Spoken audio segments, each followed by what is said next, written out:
News at 10. I have a feeling that by the end of this evening, I'm going to be blamed for everything that's ever happened. Why not?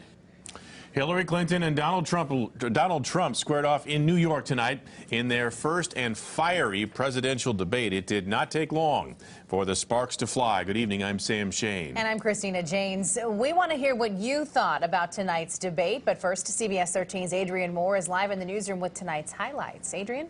And Christina and Sam, there were more fireworks than a Super Bowl halftime show tonight. Hillary Clinton and Donald Trump clashed over the economy, tax cuts for the wealthy, and ISIS. And the zingers really started flying after Trump slammed Clinton for her recent time away from the campaign trail. I think Donald just criticized me for preparing for this debate. And yes, I did. And you know what else I prepared for? I prepared to be president. And I think that's a good thing. Great expectations and high stakes just 6 weeks before Election Day, as Donald Trump and Hillary Clinton took the stage in their first presidential debate. Among the first issues, the economy. It would be the most extreme version, the biggest tax cuts for the top percent of the people in this country than we've ever had. I call it trumped up. Trickle down. For 30 years you've been doing it, and now you're just starting to think of solutions. Well, actually, I will bring back jobs. Tensions grew when the topic moved to trade agreements. I wrote about that in... You called it the gold standard. You called it the gold standard of trade deals. You said it's the finest deal you've ever seen. No. And then you heard what I said about it, and all of a sudden you were against it. Well, Donald, I know you live in your own reality. And national security led to another pointed exchange. Go to her website. She tells you how to fight ISIS on her website. I don't think General Douglas MacArthur would like that too much. The next subject. At least I have a plan to fight ISIS. Trump went on to deflect a question that has long dogged his campaign by bringing up an issue that has plagued Clinton's campaign for even longer. I will release my tax returns against my lawyer's wishes when she releases her 33,000 emails that have been deleted. I think you've just seen another example of bait and switch here. We know the IRS has made clear there is no prohibition on releasing it when you're under audit. Now, a post-debate CNN ORC poll shows debate watchers thought Hillary Clinton had a stronger performance than Donald Trump this evening. By the way, the next presidential debate is slated for October 9th. Yeah, it's not a surprise that CNN would see it that way. And also, it's going to be very interesting to see how we go moving forward with tonight's undecideds. And that's where we're going right now. We're going to take a look at how tonight's debate played with those voters who say that they are undecided. Let's go to Tony with more on that. He sat down and watched the debate with some voters who say they still haven't made up their minds. Tony? And we asked them what we're about to ask all of you right now. Who won the debate? Trump, Clinton, or how about neither candidate?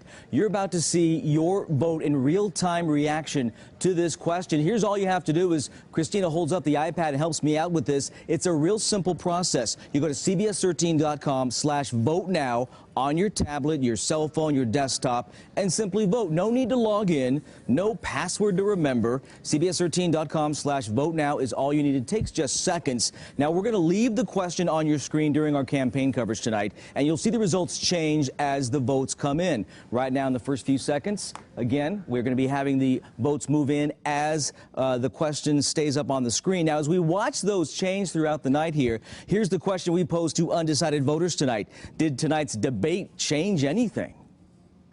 Some kind of apology? Taking notes the old-fashioned way and on their smartphones. They took it all in.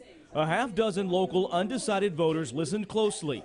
Entertained, yes, but some were also frustrated by the first presidential debate. I was embarrassed and it was giving me a headache. Answer the question. Don't just rhetoric around it. As they sat in our studios, we wondered, will these voters now stand for one candidate over the other?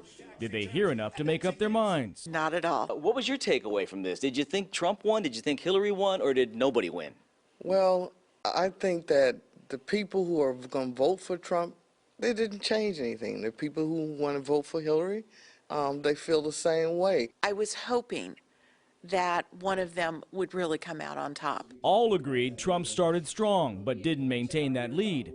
And a few undecided took issue with Hillary's email answer. She should have known better in the first place not to do it. And about those Trump interruptions. It was tough to follow Hillary when he keeps interrupting.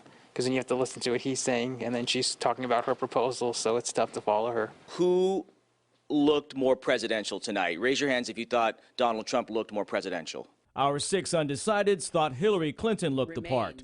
Was there a part of the debate that stood out? Not really, say our voters. So what happens now? If you had to vote tomorrow, what would you do?